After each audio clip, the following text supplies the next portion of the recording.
Empezamos esta mañana con una nueva serie, es la tercera serie del año, y la hemos titulado Cree y ama su palabra, es confiable. Cree y ama su palabra, es confiable. Y voy a pedirle que vayamos al libro de los Salmos, Salmo 119, Salmo 119. El salmo más largo, por cierto, en la Escritura. Y vamos a tener esta lectura bíblica que nos sirva de marco de referencia al primer tema de esta serie, Cree y ama su palabra, es confiable. Y Salmo 119, versículo 97. A partir del versículo 97, vamos a leer hasta el versículo 103, del 97 hasta el versículo 103. ¿Está ahí? ¿Encontró? ¿Lo encontró? Muy bien, leemos juntos entonces allí. Verso 97 dice el salmista: Oh, cuánto amo yo tu ley. Todo el día es ella mi meditación. Me has hecho más sabio que mis enemigos con tus mandamientos, porque siempre están conmigo. Más que todos mis enseñadores he entendido, porque tus testimonios son mi meditación. Más que los viejos he entendido, porque he guardado tus mandamientos. De todo mal camino contuve mis pies para guardar tu palabra. No me aparté de tus juicios, porque tú me enseñaste. Cuán dulces son a mi paladar tus palabras, más que la miel a mi boca. Cuán dulces son a mi paladar tus palabras, más que la miel a mi boca. En nuestro primer tema de esta serie, esta tercera serie que estamos abriendo este año, creo que nace justamente de estos versículos, ¿no? Nuestro primer tema, por eso lo hemos titulado Necesitamos amar la palabra de Dios. Y parecería algo obvio, hermanos, ¿no? Soy cristiano, sigo al Señor, lo amo a Él, amo su palabra. ¿Será cierto eso en realidad? En la práctica eso es lo que se puede apreciar. ¿Por qué esta serie, hermanos? Usted sabe, los que tienen ya años en la iglesia y me conocen mucho más de cerca, aún desde el púlpito, saben que yo no elijo jamás una serie que se me antoje a mí o que me provoque predicar. Tengo una larga lista de cosas que me provocan a mí predicar a la iglesia, pero no se trata de mi gusto, se trata de lo que Dios quiere comunicar a la iglesia y lo que la iglesia necesita en estos tiempos. No solo la nuestra, creo internacionalmente, la iglesia necesita regresar a este principio tan básico y tan sencillo como es amar la palabra de Dios. Hay una gran preocupación realmente en mi corazón, una gran carga que ya viene arrastrándose de mucho tiempo atrás el Señor con este tema, y yo siempre suelo solo esperar que Dios me indique en qué momento hay que predicar acerca de este tema. Este es el momento. Acabamos de salir de una revisión de lo que es la esencia de la iglesia. Y al entender lo que es la esencia de la iglesia y podernos enfocar mejor en la misión de Dios, y en la misión de Dios a puertas de que salgan ya algunos equipos de apoyo para poder ayudar, viajes, lo que llamamos viajes misioneros cortos, de apoyo a los misioneros que están sirviendo fuera y que estuvieron acá con nosotros presentando sus informes. A puertas de todo eso, yo le doy gracias a Dios porque este año creo yo que va a ser el año que va a salir más gente en algún equipo en apoyo misionero.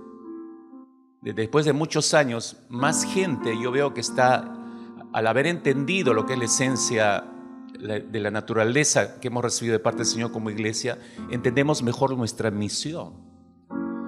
Y por eso creo que ese es el resultado de respuesta no solo a la conferencia, sino la respuesta a lo que Dios nos vino hablando ya desde que iniciamos esa serie. Dios le escogió en el momento preciso, creo yo, así como está escogiendo hoy, en esta mañana, en el momento y en el tiempo preciso, esta serie. Y Él sabe por qué la necesitamos. De hecho, yo no soy pitonizo ni adivino, ni tengo una bola de cristal. Estoy seguro que más de uno, después de esta mañana, realmente se debe identificar con este primer tema con el cual abrimos esta serie. Y quizás alguno se vaya diciendo: esto es lo que yo necesitaba oír, necesitaba que alguien me lo dijera, necesitaba que Dios me confirmara, etcétera, etcétera. Yo espero que sea la gran mayoría. Esperaría con esperanza decir que toda la iglesia se vaya no solo con esa impresión, sino con una decisión de actuar para amar la palabra del Señor por fin. Pero eso es una esperanza particular y es una oración que puedo vertir en esta mañana a la iglesia.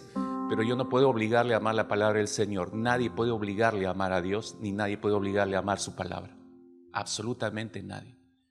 Y le recuerdo con un simple ejemplo. Se puede decir que se ama a Dios, pero no aceptar sus palabras. Todos los padres aquí podrán darme la razón en ese sentido. Los que tienen hijos, ustedes saben perfectamente, les preguntan a sus hijos, o yo les preguntaría si los aman. Todos los hijos, hijas me responderían que sí, que aman a sus padres. Eso es algo natural.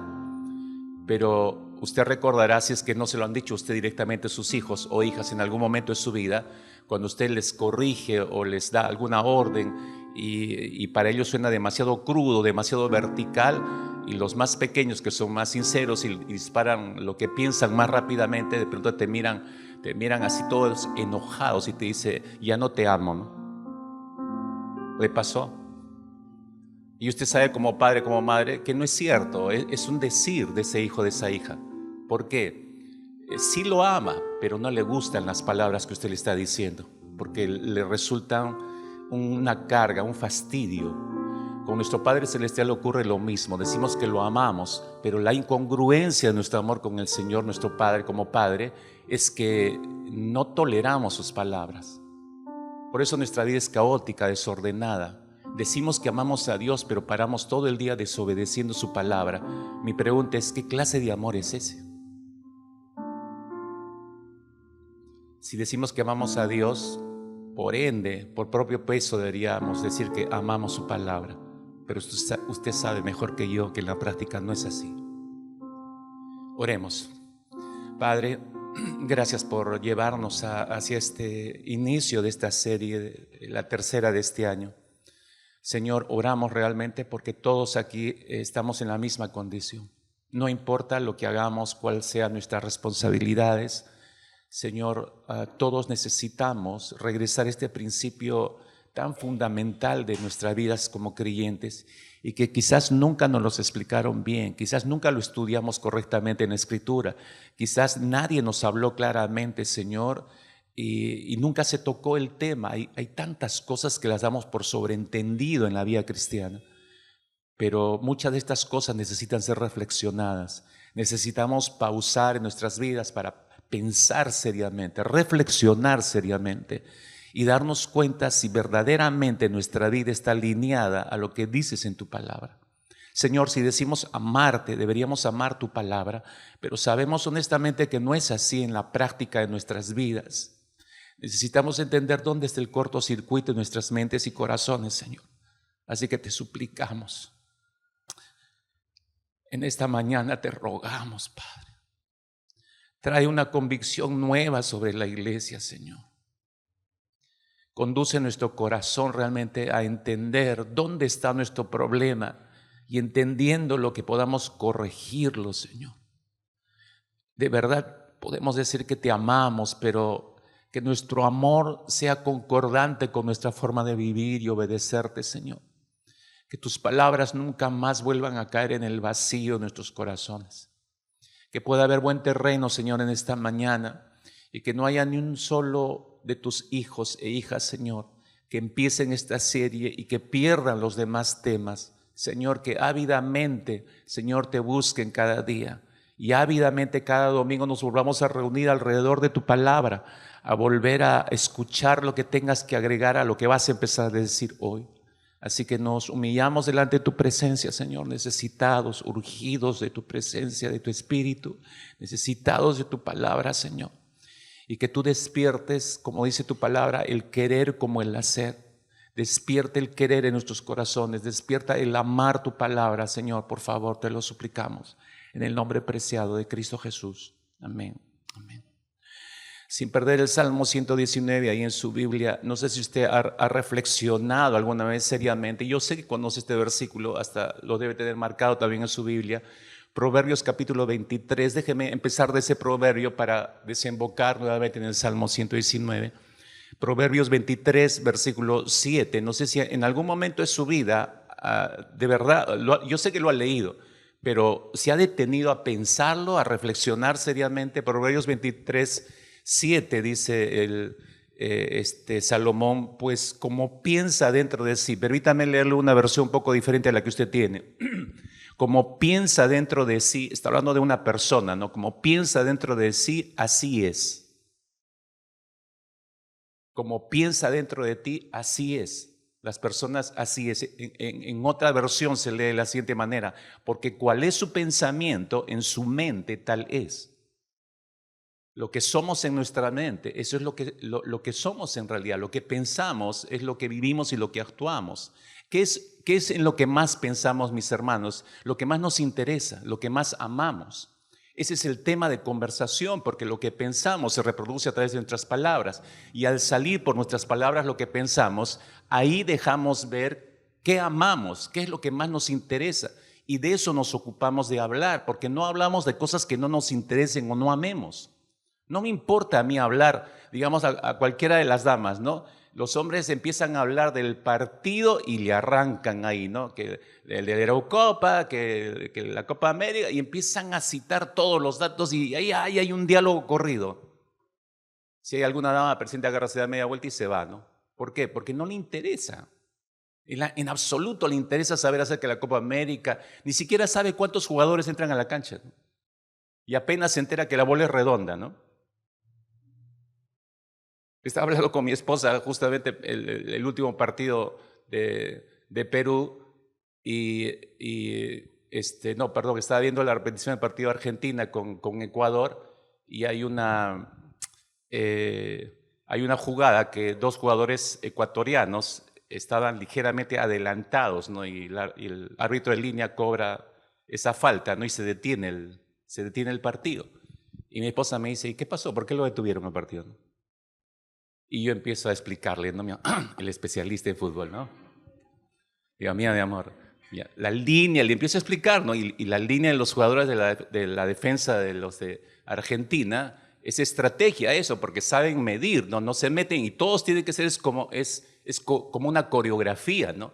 Entonces dejan que salga el otro jugador y ya está adelantado y eso es cobrado. Y le digo, y estaban adelantados. Y de pronto yo le estaba explicando y le miro la cara a mi esposa. Y mi esposa le estaba hablando en lenguaje marciano, ¿no? Dice, ¿qué está hablando, no? Pero por último se levantó de la mesa y se fue. No me dijo absolutamente nada, ¿no? Y ya no entendió nada, ¿no? Ni le interesó la línea de adelante, la de atrás, que cobró. No le importó nada. No es algo que a ella le apasione como a mí. Pensamos lo que nos agrada, lo que nos interesa, lo que más amamos, y de eso hablamos, porque lo que pensamos se reproduce en nuestras palabras. En estos tiempos, ¿usted se ha dado cuenta de qué hablamos? Justo de eso, de lo que más amamos, de lo que más nos interesa. Hablamos de la pasión por algún tipo de estudio, hablamos acerca de nuestros emprendimientos, hablamos acerca de lo que adquirimos, hablamos acerca de lo que nos divierte, amamos y hablamos acerca de nuestra vida social, nuestras relaciones de amistad, hablamos por supuesto de la comida que nos gusta, hablamos de los hijos, hablamos de la familia, hablamos de las amistades, etcétera, etcétera, etcétera. Hablamos de todo esto y lo evidenciamos su importancia a través de nuestras conversaciones en sentido general. Pero hablamos de muchas otras cosas, pero extrañamente, hermanos, nadie habla, nadie toca el tema y no se saca el tema acerca de amar la palabra de Dios. Quizás usted me diga, usted está exagerado, pastor, pero no lo oigo. Ni siquiera, me atrevería a decir, es tema de conversación entre los propios creyentes. Ustedes nada más pónganse a pensar en sus propios grupos, los jóvenes cuando vienen a su reunión, ¿de qué hablan cuando se encuentran? ¿De qué hablan? Hace poco tuvimos una reunión con un lindo grupo de hombres, la disfrutamos toda la velada, nuestra conversación, lo que comimos, etcétera, etcétera. Las damas igual, hace poco tuvieron una reunión o se encuentran entre ustedes o en cada culto nos encontramos. ¿De qué hablamos, hermano? ¿Alguien se ha acercado y le ha preguntado a usted, por ejemplo, ¿cómo va tu amor por la palabra del Señor? O alguien le ha preguntado en una reunión de jóvenes, ¿cuánto ha aumentado tu amor por la palabra del Señor este mes? Y se sientan a conversar acerca de eso. Nadie habla de ese tema. Hablamos de muchas cosas. Hablamos de nuestras enfermedades, del tratamiento, de la familia, hablamos de los hijos, hablamos de lo que gané, lo que no gané, lo que me robaron en el trabajo, lo que no me pagan, lo que me están esperando y no me cancelan, etc. Hablamos de muchas cosas. Nadie toca este tema extrañamente, amar la palabra del Señor. Sin duda es una frase extraña en el lenguaje de los evangélicos. ¿Se ha dado cuenta de eso? Los cristianos sabemos que la lectura de la Biblia regularmente es algo que es importante hacerlo. Todos creemos acá que la palabra del Señor es nuestro alimento, ¿o no, hermanos? ¿No es cierto? Todos acá sabemos que la palabra del Señor es guía para nosotros, ¿o no, hermanos? Que es lámpara a nuestros pies, ¿o no, hermanos? Que nos ayuda a crecer a la medida y estatura de Cristo Jesús, ¿o no, hermanos? Sí. Todos creemos eso y que a través de la Escritura podemos llegar al conocimiento de la verdad y la salvación. Pero tristemente, a pesar que todos los evangélicos decimos amén a todas estas verdades y las creemos realmente de corazón, muy pocos tienen convicción acerca de esas verdades. Y muy pocos tienen verdadero amor por esa palabra del Señor, por esas verdades doctrinales.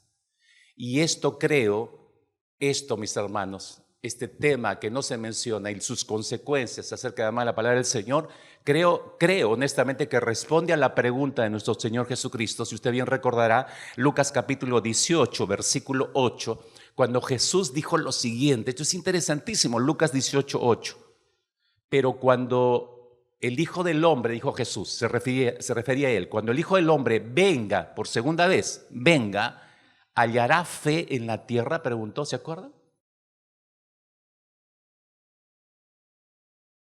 Y digo que lo que acabo de expresar hace un instante introductoriamente responde a la pregunta del Señor. Porque Jesús está diciendo que cuando Él regrese por segunda vez, escuche por favor, iglesia, cuando el Señor regrese por segunda vez habrá tanta maldad en la tierra, pero tanta maldad en la tierra que muchos van a dejar de creer en Dios, y dejar de creer en Dios es dejar de tener fe en Él. Y dejar de creer en el Señor es dejarle de amar. Y si le dejas de amar al Señor, dejas de amar su palabra. Cuando venga el Hijo del Hombre, dijo Jesús, habrá fe en la tierra. Entonces tranquilamente podríamos leer, ¿habrá amor en la tierra? ¿Qué tipo de amor? Amor por el Señor, amor por su palabra. Jesús está anticipando, hermanos, así como le anticipó a Pedro. Jesús estaba anticipando, cuando Él regrese va a ocurrir esto. Esto no es una especulación, va a ocurrir. El Señor va a regresar, no va a encontrar fe. La fe de muchos se va a enfriar. Se va a dejar de amar al Señor y se va a dejar de amar su palabra. Ya está ocurriendo actualmente. Ya está ocurriendo en nuestras propias vidas y delante de nuestras narices, en medio de nuestras congregaciones, ya está ocurriendo. Déjeme rápidamente describirle, para que usted entienda esto, el impacto de la caída. Génesis capítulo 3 sobre la mente del ser humano ha sido terrible, hermanos. No solo impresionante, ha sido terrible. El impacto de la caída del hombre ha causado un sismo terrible en el interior del ser humano. Déjeme darle un vistazo al pasado a través de la palabra del Señor rápidamente. En Génesis capítulo 3 le mencionaba por qué es que Adán y Eva desobedecieron a Dios y estropearon su relación con Dios. ¿Por qué le desobedecieron a Dios? Y al desobedecer estropearon la relación con el Señor y estropearon sus propias vidas. ¿Por qué es que oyeron a Satanás lo que él les sugirió? ¿Y por qué terminaron haciendo lo que Satanás les sugirió? Recuerde, simplemente le recuerdo, antes de Génesis capítulo 3, el encuentro que tenía Adán y Eva con el Señor era único. Y ellos solamente escuchaban una sola voz, que era la voz del Señor, y obedecían esa voz. No sabían más. Sus mentes, sus corazones, su alma estaba empapada de la palabra del Señor y solamente obedecían lo que Él les decía, hasta este encuentro en el capítulo 3 con la serpiente. Entonces, usted se da cuenta, versículo 3 del capítulo 3, versículo 6, esta es la descripción que se da, y mire el giro rapidísimo que se da. Versículo 6, capítulo 3 de Génesis. vio la mujer que el árbol era bueno. Vio la mujer que el árbol. ¿Cómo que vio? Ese árbol siempre estuvo ahí. Ese vio es un giro en la atención de la mujer. La atención de la mujer y por ende del esposo que está a su costado, Adán, ya no está en el Señor. Ya no están viendo al Señor. Da un giro y pone sus ojos en lo que le propuso la serpiente. Empieza a ver con más detalle el árbol. La mujer, que el árbol era bueno para comer y que era agradable a los ojos, y el árbol codiciable para alcanzar la sabiduría, y tomó de su fruto y comió y dio también a su marido, el cual comió así como ella. Ya no están mirando a Dios, si se da cuenta. Ya no están obedeciendo la palabra del Señor. Si no miran al Señor, ya no están obedeciendo la palabra del Señor. Satanás ha cumplido su propósito, ha desacreditado la palabra de Dios, ha provocado que los corazones y las mentes de Adán y Eva dejen de amar a Dios y dejen de amar la palabra de Dios. Y por eso desobedecieron. ¿Por qué Abraham, el padre de la fe, no sostuvo su fe en Dios y no esperó la promesa del hijo que Dios le había dicho que tendría? ¿Por qué desconfió de lo que Dios le dijo? Cuando Abraham obedece la sugerencia de su esposa, Génesis capítulo 16, versículo 2, eso es algo que tú lees, es algo que ocurre inmediatamente en el corazón de Abraham, apenas lo oye de su esposa. Dice el versículo 2 del capítulo 16, te ruego pues, le dice la esposa, no Sara, le dice a Abraham, te ruego pues que te llegues a mi sierva, quizás tendré hijos de ella, y atendió a Abraham el ruego de Sarai. No hay ni siquiera una fracción de segundo entre una y otra cosa. ¿Por qué fue tan rápido Abraham para acceder a la propuesta de la esposa? ¿Por qué no le aclaró en ese instante que había una promesa de parte de Dios? A esas alturas, escúcheme, a esas alturas, cuando Dios le promete un hijo a Abraham, tenía 75 años Abraham, según el registro de Génesis capítulo 2. Tenía 75 años. Cuando le propone esto a su esposa, Abraham tenía ya 85 años. Habían pasado 10 años y aún tuvo que esperar 10 años más antes de ver a Isaac en sus brazos. El hijo de la promesa lo vio 20 años hacia adelante, después de la promesa, pero no pudo sostenerse en fe. Escúcheme. En el primer instante que Abraham hizo caso a lo que la esposa le dijo, dejó de amar a Dios y dejó de amar su palabra. Y de ahí trajeron a la existencia a un hijo que nunca debió haber venido, Ismael. 10 años después de ese acontecimiento, estaba viendo el nacimiento de Isaac, el verdadero hijo de la promesa. Porque es que Salomón, el hombre más sabio que existió sobre la tierra, empieza su reinado bien y termina tan mal, hermanos. Miren cómo empezó en Primera de Reyes, capítulo 2, versículo 3. Dios usa a su propio padre, el rey David, que ya está viejo, y esto es lo que le dice el padre al hijo, le recomienda, Primera de Reyes 2, 3, y es Dios hablando a través del padre. Guarda los preceptos de Jehová tu Dios. Miren lo que le dice. Guarda los preceptos, es decir, guarda la palabra de Dios, andando en sus caminos, observando sus estatutos y mandamientos, sus decretos y sus testimonios, de la manera que está escrito en la ley de Moisés, para que prosperes en todo lo que hagas y en todo aquello que emprendas. Así empieza Salomón. Mire cómo termina 1 Reyes capítulo 11, versículo 3 y 4. Es impresionante, hermanos. Salomón tuvo 700 mujeres reinas. Yo digo, ¿qué hombre soporta eso? 700 mujeres reinas y 300 concubinas encima.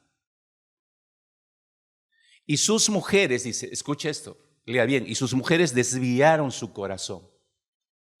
Y cuando Salomón era ya viejo, sus mujeres inclinaron su corazón tras dioses ajenos y su corazón no era perfecto con Jehová su Dios como el corazón de su padre. Este es el final.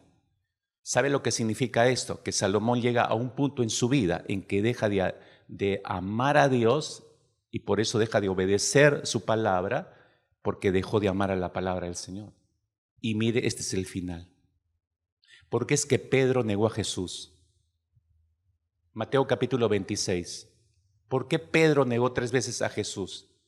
Tú sabes perfectamente, Cristo fue claro con Pedro. Le dijo, ¿no? Verso 34 del capítulo 26 de Mateo, ¿no? Le dijo, de cierto te digo que esta noche, antes que el gallo cante, me negarás 3 veces. Jesús fue clarísimo. Pero, ¿qué hizo Pedro? En lugar de creer la palabra del Señor y humillarse, porque esa debió de haber sido su reacción. En vez de hacer eso, él prefiere confiar en él mismo y confiar en lo que él cree que puede manejar. Cuando él toma esa decisión internamente, Pedro, en su interior, Pedro en ese instante deja de amar a Dios y deja de amar la palabra del Señor. ¿Cuál es el común denominador de todos estos casos que estoy compartiendo y echando un vistazo hacia atrás en las Escrituras para entender este problema de la falta de amor por la palabra del Señor? ¿Cuál es el común denominador de todos ellos? Que dejaron de obedecer la palabra del Señor. Hay un momento en que dejan de amar la palabra y por eso ya no la toman en consideración. Y el impacto para estos hombres es fuertísimo, si se ha dado cuenta. El resultado es catastrófico. Este es un vistazo hacia atrás. Después de Génesis capítulo 3, ese es el resultado. ¿Se detiene en el Antiguo Testamento? No, continúa hacia adelante en el Nuevo y hasta nuestros tiempos. Déjame darte un vistazo a nuestros tiempos. Hoy en día, escuche, hoy en día se describe a los cristianos, eso es triste leerlo, hermanos. Se describe a los cristianos como personas que asisten a las iglesias, pero que carecen una mente bíblica. Escuche, esta es la definición actual, y no lo digo yo, lo dicen los más serios y renombrados pastores y escritores cristianos. Muy serios, déjenme decirles, muy serios. El mundo evangélico de hoy, dice, los cristianos asisten a las iglesias, pero carecen de una mente bíblica. Y eso sale a relucir, ¿no? Eso sale a relucir a través de sus conversaciones cotidianas. Ahí se nota que no hay una mente bíblica. Sale a través de sus relaciones, se deja ver a través de sus relaciones, se deja ver a través de su manera de vivir, su estilo de vida, la forma como visten, la manera como gastan el dinero, la manera como crían a sus hijos, la manera en que trabajan, la manera en que sirven a Dios. A través de todo eso se nota que carecen de una mente bíblica. Y al no tener una mente bíblica, al no haber desarrollado una mente bíblica, entonces no pueden amar correctamente a Dios, no pueden amar correctamente a su prójimo, y así es su relación con Dios y su palabra. Escuche esto que a mí me pareció realmente increíble. Primero me produjo risa y después de verdad que me dieron ganas de llorar, ¿no? De acuerdo a un estudio hecho por el Grupo Barna es un grupo cristiano evangélico, es una empresa en realidad que se dedica a encuestas, lo encuesta todo en Estados Unidos. Y realmente hace unos años atrás sacaron un tremendo libro, full estadísticas del estado de la iglesia en Estados Unidos, y es terrible leerlo, hermanos. Realmente refleja lo que está ocurriendo no solo en Estados Unidos, sino en Europa. Pues de ahí tomamos algunos datos, como les decía, que al inicio me parecía increíble leer esto, si no sabía, ¿no? Por ejemplo, la siguiente vista, por favor. Según el Grupo Barna, una encuesta de evangélicos en Estados Unidos, ¿no? Menos de un 50% de los norteamericanos pueden citar los nombres de los 4 evangelios. ¿Usted sabe cuáles son los 4 evangelios? Ya, 4. Sí. ¿No? Escuche esto, un 60% no puede mencionar 5 de los 10 mandamientos. Lo peor de todo, un 50% de estudiantes de secundaria, colegios cristianos se supone, del último año, es decir, 5º año secundaria, opinaron, en la encuesta les preguntaron quién era Sodoma y Gomorra, y muchos dijeron pareja de esposos. Y había algunos ni le entienden porque no saben ni siquiera quién es Sodoma y Gomorra. Ahí está la prueba, mente bíblica. No hay una mente bíblica. Y en esa misma encuesta hay un número considerable, esto fue, yo dije, se le acabó en realidad, ¿no? Y sobre todo en un país donde se supone que deberían conocerlo, ¿no? Un gran número de cristianos en esta encuesta opinó que Billy Graham fue quien predicó el sermón sobre el monte. Acá los jóvenes ni siquiera saben quién es Billy Graham. ¿Quién es ese? ¿Es un nuevo jugador del Manchester? Suena un poco hasta ridículo, ¿no? Quizás estas estadísticas nos parezcan risibles, sin embargo, pienso particularmente que no distan mucho, porque estas son estadísticas del continente norteamericano, del país Estados Unidos, pero no distan mucho de nosotros, hermanos. Y yo diría quizás acá está peor, realmente peor. Es posible que para muchos cristianos, es posible para muchos de ustedes que están sentados acá, no sea tan importante formar una mente bíblica. No sea el primer punto en la prioridad de su vida, porque tienen cosas más importantes que pensar. Antes que formar una mente bíblica puede que esté tu empresa. Antes de formar una mente bíblica puede que esté tus hijos. Antes de formar una bíblica puede que esté tu carro nuevo que te acabas de comprar, las deudas que tienes, pero no esté en primer lugar el formar una mente bíblica probablemente. Sin embargo, déjame decirte cuán grave resulta no tener una mente bíblica.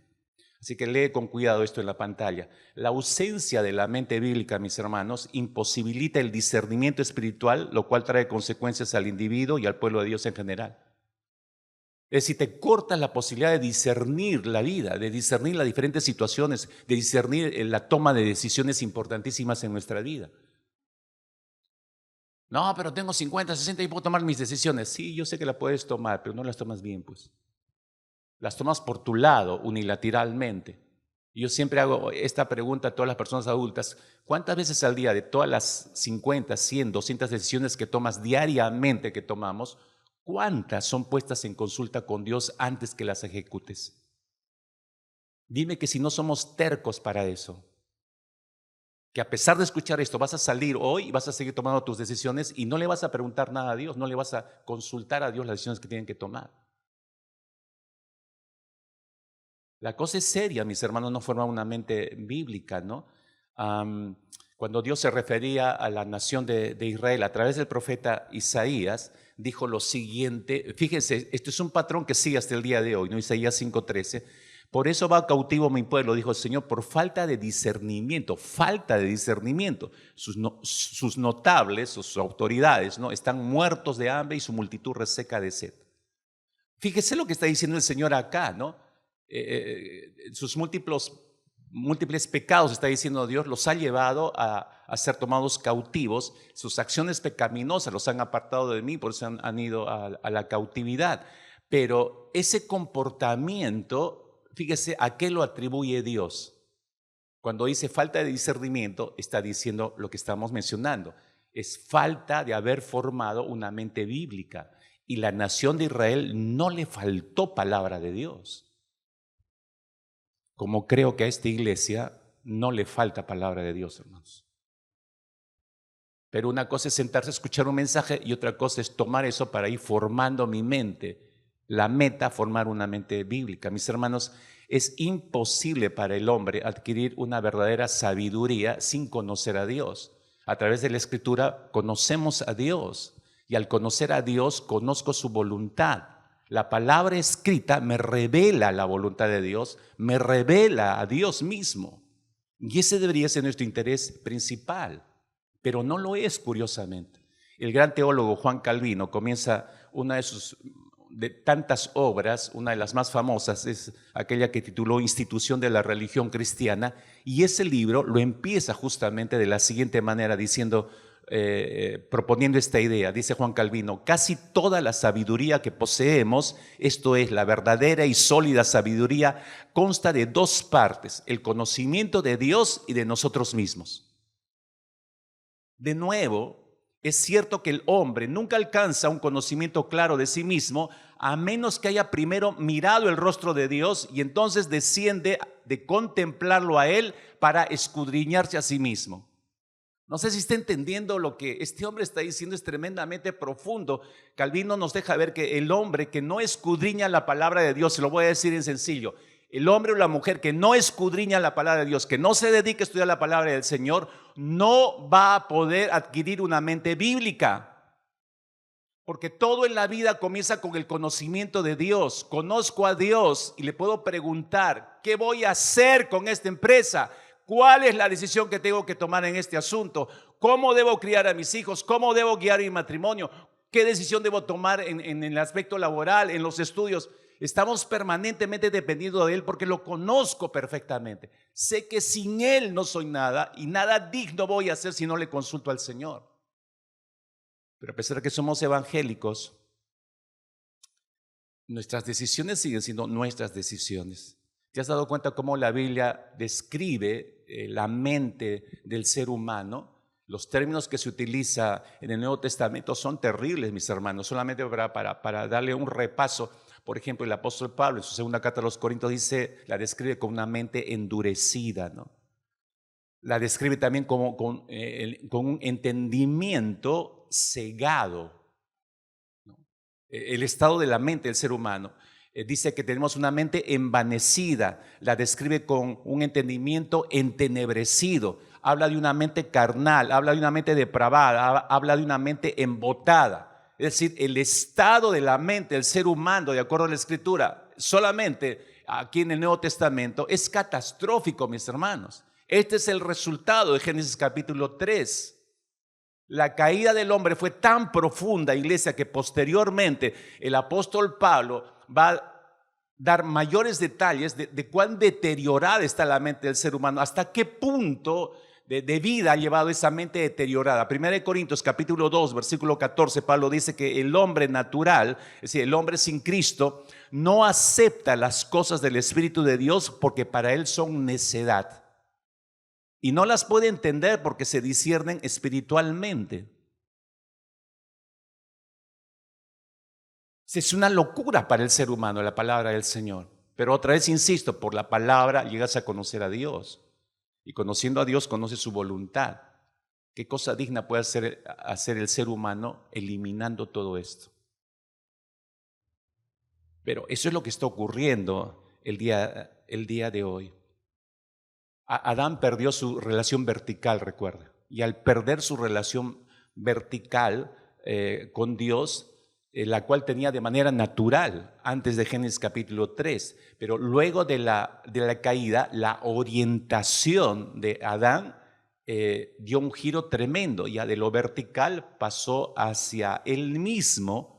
Y al pasar hacia él mismo, dejó de amar a Dios para amarse a sí mismo. Dejó de oír a Dios para escucharse a él mismo.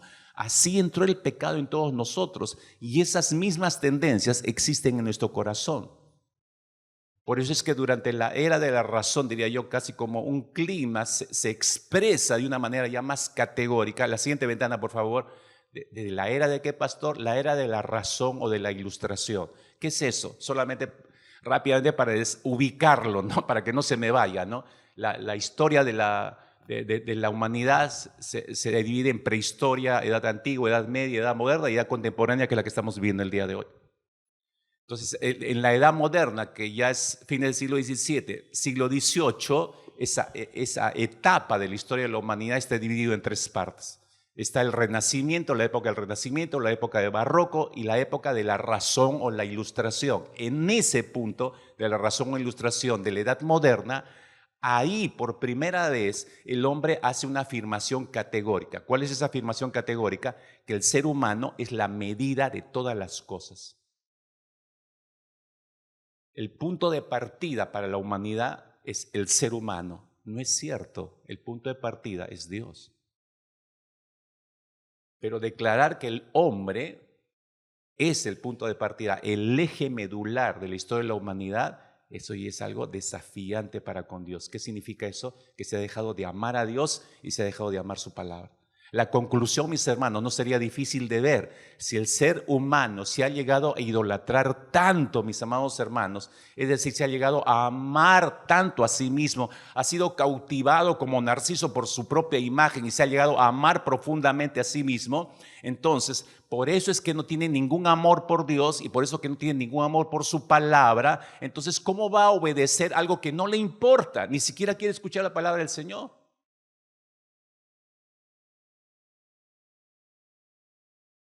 Tenemos que comprender el valor de la ley de Dios, mis hermanos, para poder entender este problema. Y yo simplemente quiero resumir diciendo lo siguiente. Cuando digo comprender la importancia del papel de la ley del Señor, ¿no? La ley de Dios fue revelada por Dios mismo. ¿Para qué? Usted dirá. para darse a conocer Dios. Creo que tenemos que tener una lectura, no de la ley. Nosotros nos hemos hecho unos líos terribles en los siglos, porque nadie puede obedecer los 10 mandamientos, por supuesto que no, pero nos hemos enfocado en los 10 mandamientos y es imposible, pues imposible. Nuestro enfoque de los 10 mandamientos no deben ser los mandamientos en sí mismos, escúcheme, debe ser al autor de los mandamientos. Porque los 10 mandamientos simplemente muestran, revelan el carácter de Dios. ¿Y qué muestran los 10 mandamientos? Perfección. Nos muestran a un Dios santo, santo, santo. Nos muestran que su carácter es así. Y Él exige amarlo. O sea, cuando nosotros nos sentimos frustrados y obedecer los mandamientos del Señor, por supuesto que nos sentimos frustrados, ¿no? Por eso es que necesitamos a Cristo. Para poder obedecerlos correctamente necesitamos a Cristo porque no tenemos el poder para poder obedecerlo. Pero ¿qué me mostró esto? La realidad, mis hermanos, como lees ahí en la pantalla, es que estos mandamientos no nos describen a nosotros, sino a aquel que los ha dado. Los mandamientos nos revelan quién es Dios y cómo es su carácter santo. Y por eso nos recuerdan que Él es único merecedor de adoración y gloria. Y todo eso nos impulsa, por eso, a amarle a Él y por propio peso, a amar su palabra. Debería ser así. Pero nosotros perdemos la cabeza enfocándonos en los 10 mandamientos y nos frustrados, pero no vemos al que dio los mandamientos. Creo que hay que dar un giro a eso, mis hermanos, en nuestra mente. Vuelve a releer, cuando vuelve a releer el Antiguo Testamento, sobre todo Éxodo, sobre todo el capítulo 20, donde están los 10 mandamientos de la ley, léalo con ojos mirando al dador, no tanto a las leyes, al dador. Las leyes le ayudan a descubrir al dador y va a descubrir a un maravilloso Dios santo que nos invita a ser como Él. ¿Por qué necesitamos entonces amar la ley de Dios, mis hermanos? Permítame pasar a este tercer punto. ¿Debemos amar la ley de Dios? Claro que sí. Y regreso al Salmo 119, versículo 97, con el que empezamos, nos muestra que sí debemos amar la ley de Dios, la palabra del Señor, cada día de nuestras vidas, y esto debe resonar en nuestros oídos ampliamente. El salmista, ¿por qué usa esta expresión el salmista? Déjenme darle 4 razones rápidamente.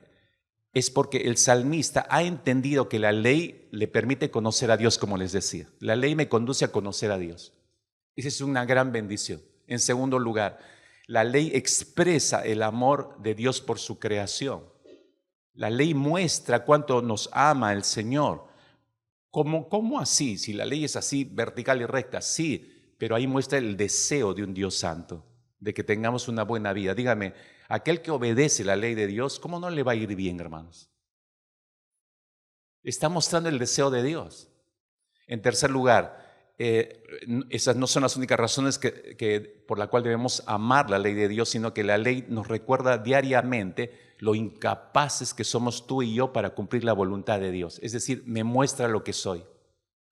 Acá los más pintaditos, lo que, ay, qué gray, 80 años en la fe y, oye, bájate, ¿no? Regresas a la ley y no eres nada, pues. Todos somos pecadores, ¿no? No hay ni uno solo que no se acerque al Señor si no es a través de Cristo Jesús. La ley nos muestra eso. Debemos amar la ley por otro lado porque nos muestra un modelo a seguir. ¿Quién es ese modelo? Jesucristo. Si no fuera por Jesucristo, hermanos, ¿qué referente tendríamos nosotros? Recuerde que la ley, por eso, la función de la ley es conducirnos al modelo, conducirnos a Cristo Jesús. Eso es lo que dice Gálatas capítulo 3, verso 24. De manera que la ley ha venido a ser nuestro guía para conducirnos a Cristo, dice el apóstol Pablo. Es para llevarnos al modelo. Por eso debemos amar la ley del Señor. Debemos, por último, amar la ley del Señor y anhelar vivirla y tomarla a cabalidad, porque al hacerlo, cuando nosotros obedecemos la ley, estamos evidenciando que somos hijos de Dios y estamos evidenciando la obra de gracia que hemos recibido inmerecidamente sobre nuestras vidas a través de Cristo Jesús. Mire, 5 razones por las cuales necesitamos amar la ley de Dios, amar la palabra del Señor. Pero acá viene la última pregunta para cerrar. ¿Pero cómo llego a amarla? Ya entendí bien esto, pastor. Ya, ok, está buena la lavada de cerebro. Pero ¿cómo? Dígame de manera práctica, ¿cómo llego a amar la palabra del Señor? Romanos capítulo 12 te llevo a ese texto que lo conoces muy bien. Y estoy llevándote a textos que tú conoces. No te estoy llevando a textos así escarbados por ahí para impresionarte. Porque si no entiendes lo sencillo y lo básico, ¿cómo vas a entender lo más complicado, no?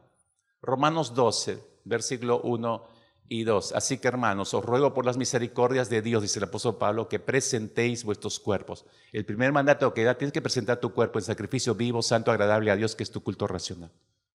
Y para hacer eso tienes que tomar una primera decisión. Luego dice, versículo 2, no os conforméis a este siglo, está dando una nueva orden. No os conforméis a este siglo, sino transformaos, está dando una tercera orden. Por medio de la renovación de vuestro entendimiento. ¿Para qué es todo esto, mis hermanos? Para comprobar la buena voluntad de Dios, agradable y perfecta. Presentarnos de manera integral, está diciendo el apóstol Pablo, es la primera gran decisión de nuestra vida. ¿Quieres llegar a amar la palabra del Señor? Primero preséntate a Dios. Y tiene que haber una primera decisión ahí, me presento a Dios. ¿Y por qué me presento a Dios? Y tiene que ser de manera sacrificial. Y es la figura del Antiguo Testamento. El sacrificio se colocaba sobre el altar y se quemaba por completo hasta hacerse carbón. Nosotros somos muy emotivos en ese sentido. No, Señor, me presento a ti, me sacrifico y me tiro encima del altar. Ah, chao, quema. Y no aguanto ni 2 minutos y salgo. No, está ahí todo chamuscado. No. Otro día. Un mensaje, que sea una campaña, un campamento, un ejec. Me entrego y me rindo a ti en sacrificio. Y yo me lanzo al altar. Ah, chao, sigue quemando. No es sacrificial. O sea, la figura aquí es, yo voy en mi decisión de presentarme a Dios, me presento para morir. Me presento y me entrego para morir. Y cuando hago esta primera decisión, esta entrega tiene que ser fundamentada en las misericordias de Dios. No tengo tiempo para esto, hermanos, pero fíjate en la primera línea. Así que, hermanos, os ruego, por las misericordias de Dios, que presentéis vuestros cuerpos. Ese es el fundamento. ¿Y cuáles son las misericordias de Dios? Tendrías que leer los 11 capítulos antes del capítulo 12 de Romanos. Los 11 primeros capítulos son los grandes capítulos doctrinales que muestran cómo hemos sido justificados. Yo lo resumiría de la siguiente manera, ¿no? Yo te voy a mandar a leer los 11 capítulos, pero te animo a que lo leas en algún momento, ¿no? Pero lo resumo de la siguiente manera. Este es un buen resumen de los 11 primeros capítulos. El hombre es justificado por la fe. Dime si eso es una gran bendición. Luego dice, tenemos paz para con Dios por medio de la fe.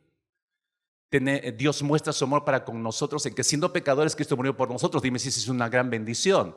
Luego dice, el regalo de Dios es vida eterna en Cristo Jesús en el capítulo 6, en el capítulo 8. Ya no hay condenación para los que están en Cristo Jesús. Dime si esto no son inmensas bendiciones de gracia. Qué grandes misericordias tú puedes leer ahí. Por estas misericordias, dice el Señor, por ende debes presentarte de manera integral y de manera sacrificial al Señor. Esto te debe mover. Cristo me ha amado en tal medida, me ha justificado, me ha perdonado, ya no hay condenación, me ofrezco a Él. Pero no siempre ocurre así.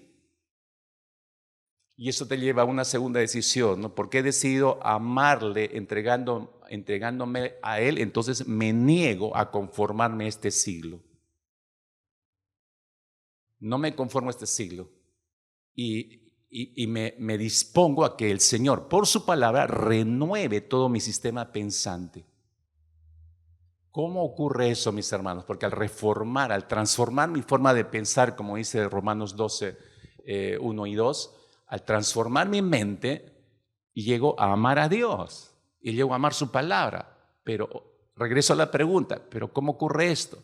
Bueno, lo primero que ya sabes, tienes que presentarte primero al Señor para morir y disponerte a que la palabra renueve tu entendimiento. Pero ¿cómo ocurre eso?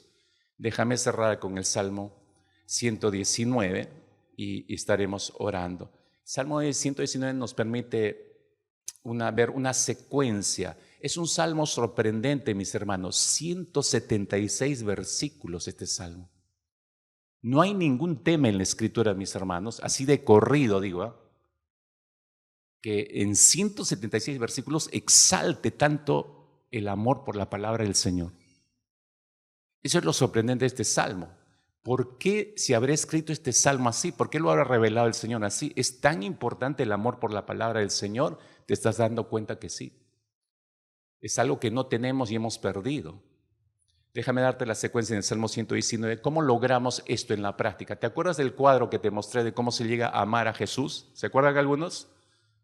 ¿Se acuerdan, hermanos? A ver, díganme cuál es. Sí, me acuerdo. A ver, dime cuál es el cuadro. Yo decía, nadie acepta a Cristo y lo ama locamente. No, hay un proceso. Hay que invertir tiempo para pasar con Él. Lo empiezas a conocer, lo empiezas a disfrutar hasta llegarlo a amar. Es un proceso. Con la palabra es exactamente lo mismo. Déjame mostrarte ese proceso en el Salmo 119. ¿No? Salmo 119, versículo, Salmo 119, versículos 124 y 125. Dice el salmista, haz con tu siervo según tu misericordia y enséñame tus estatutos. Se está disponiendo a ser enseñado el salmista. Luego agrega en el verso 125, tu siervo soy, dame entendimiento para conocer tus testimonios. Pide entendimiento para conocer la palabra. Y este es el punto de partida. ¿Cómo llego a amar al Señor? ¿Cómo llego a amar la palabra del Señor? Bueno, tienes que empezar a trabajar para dedicar tiempo a conocer mejor la palabra de Dios. Ese es tu punto de partida. Si no inviertes tiempo para eso, no esperes que vaya a ocurrir nada, ningún amor por la palabra. El salmista está diciéndolo prácticamente así, me dispongo a ser enseñado y me dispongo y pide entendimiento para conocer la palabra del Señor. Segundo paso, igual como con conocer y amar al Señor, tengo que apreciar la palabra del Señor. Apreciar significa valorarla, considerarla, estimar la palabra. Salmo 119, verso 15, dice el salmista, en tus mandamientos meditaré, consideraré tus caminos. Ese consideraré tus caminos es, le doy el valor a la palabra. Voy a invertir tiempo para conocer la palabra del Señor y esa inversión de tiempo ya está dando sus frutos. Empiezo a valorar la palabra del Señor. Estoy pasando más tiempo con la palabra. Y voy apreciando la procedencia de la palabra, su contenido, su valor. Voy apreciándolo poco a poco. Eso me lleva al tercer paso. Empiezo a disfrutar la palabra. Empiezo a hallar placer en el estudio de la palabra del Señor. Entonces empiezo a saborear la Escritura. Salmo 119, verso 24, pues tus testimonios son mis delicias y mis consejeros. ¿Se da cuenta de lo que está diciendo el salmista? Le estoy disfrutando tanto, dice el salmista, que se ha vuelto tan confiable para mí que disfruto sus consejos. Ahora sí que la disfruto, pero no se llega de la noche a la mañana a disfrutar. Recuerde, empieza con una propuesta para conocer la palabra del Señor y pedir entendimiento para conocerla. Entonces puedo llegar a amar, por último, la palabra del Señor. Los tiempos que he dedicado para conocer la palabra del Señor han emitido su fruto. No solo conozco la palabra, no solo la aprecio mucho, no solamente me deleito en la palabra, sino que la he llegado a amar con todo mi ser integralmente, fuerzas, y estoy dispuesto a obedecerla a la palabra del Señor. Por eso el salmista dice, Salmo 119, verso 97, oh, cuánto yo amo tu ley, todo el día es ella mi meditación. Por eso es que dice, cheque el versículo 127, por eso he amado tus mandamientos más que el oro y más que el oro puro. Por eso dice en el versículo 140, sumamente pura es tu palabra y la ama tu siervo. Por eso dice en el verso 167, mi alma ha guardado tus testimonios y los he amado en gran manera. O sea, todas son expresiones de sumo amor hacia la palabra. No hacia Dios, sino hacia la palabra. Se entiende que ama al Señor. Pero miren cómo el amor del salmista ha crecido en tal medida, cómo lo expresa. Por eso existe ese salmo. Nos muestra el camino, hermanos. Es igual que con Jesús. Recuerden, conocer la palabra del Señor, apreciarla, disfrutarla, entonces vas a llegar a amar a la palabra del Señor. Necesitamos urgentemente regresar a esos puntos, practicar eso, mis hermanos. No nos da más el tiempo, necesitamos detenernos acá, hay mucho que pensar. Y yo sé y espero que se lleve esto para reflexionar, puede revisarlo en casa, por favor. Necesita usted tomar una decisión. Ya le he dado el camino al final, por eso he terminado con algo práctico. algo por hacer. Espero que sea su mapa de vida a partir de ahora y no pare hasta llegar a amar a la palabra del Señor. Oramos. Padre, gracias por tu bendita palabra, Señor, que resulta siendo todo lo que necesitamos, todo el equipaje que necesitamos para esta vida en esta tierra, Señor. Impulsa nuestros corazones a la decisión a conocer mejor tu palabra. Llévanos a apreciarla, a disfrutarla. Señor, que no detengamos nuestro andar, nuestras decisiones hasta llegar a amar tu palabra en la misma medida como te amamos a ti, Señor. Al cerrar este tiempo como iglesia, Señor, esta es nuestra oración y esta es nuestra petición. Nuestra meta es amar tu palabra, Señor. Pero necesitamos tomar la primera decisión, que es decidir a trabajar y dedicar tiempo para conocer mejor tu palabra. Que esa sea la decisión de muchos acá, Señor, y que no detengan su decisión, sino que continúen avanzando y creciendo. Entonces llegarán a amarte, llegarán a amar tu palabra. Entonces sus vidas darán un tremendo giro para bendición de su familia y bendición de la iglesia y bendición de la sociedad. Muchas gracias, Padre y Señor bueno, por tenernos en esta mañana alrededor de tu palabra para recibir el consejo sabio tuyo y saber hacia dónde conducir nuestras vidas. Que así sea, que al salir de este lugar salgamos reflexionando seriamente en nuestro amor por ti y en nuestro amor por tu palabra. En el nombre precioso de Cristo Jesús. Amén, Señor.